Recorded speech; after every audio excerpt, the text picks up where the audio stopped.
Over the next few videos, we're going to take a look at adding sound effects to your level. This is important for a lot of reasons, and most of them are going to be fairly obvious. You're creating an environment, and an environment can often be defined by what you hear, either directly or indirectly. Maybe a sound just kind of sets a little bit of a mood, or maybe it's something obvious, like you can see great big roaring flames and you expect to hear them. I mean, you even say the word roaring flames, you kind of want to hear a roar. Now, what we're going to do is create some various ambient sound effects to scatter through our little demonstration level. We're going to take a look at sound wave data, how to construct your own sound cues, some of the various actors that you can use to position sounds in and around your level, and we're going to take a look at reverb volumes, which allow you to add reverberation like an echo, as well as how to create ambient zones to control where sounds are most audible and how they can get muffled as you pass from one room into another.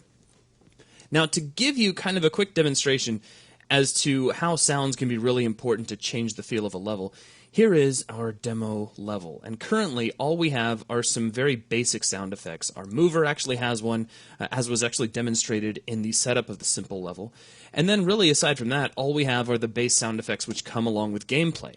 So let's go ahead and fire this up, and you hear a few things. If we run around, you can hear footsteps. If we shoot our weapon, you can hear that too, so you know that there's sound to be played. But everything else is just silent, and that can be really unnerving.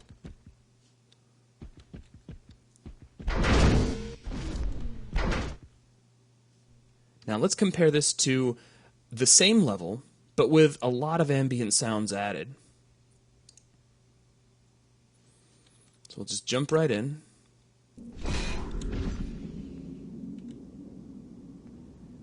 Now if you listen, there's a sound of wind outside which makes the place feel kind of lonely, and some strange noises which will play randomly every few seconds. Now as we move around, this machine over here seems to be emitting some kind of strange noise. And if we come over here to this little watery tank, you can hear bubbles. If we go to the back room, we can hear these generators. Now, I'm actually picking this up in stereo, but since we have to record these videos in mono, you won't actually be hearing that. There's some more bubbles over here, so a lot of different ambient sounds taking place, and even in here, you can still kind of make out the sound of the wind. But if you listen closely to these engines, these great big generators, as we step out of the room, they're still audible, but only just faintly. So the idea is that you wouldn't be able to hear them through the wall. And we'll show you how to set all of this up. So let's go ahead and get started. I'm going to begin by jumping back to our basic level. It doesn't have any sounds. And we'll just consider this to be an intro to what we're going to cover. So let's go ahead and call the video here, and in the next video we'll take a look at some of the types of assets that you'll use as you create your own sounds.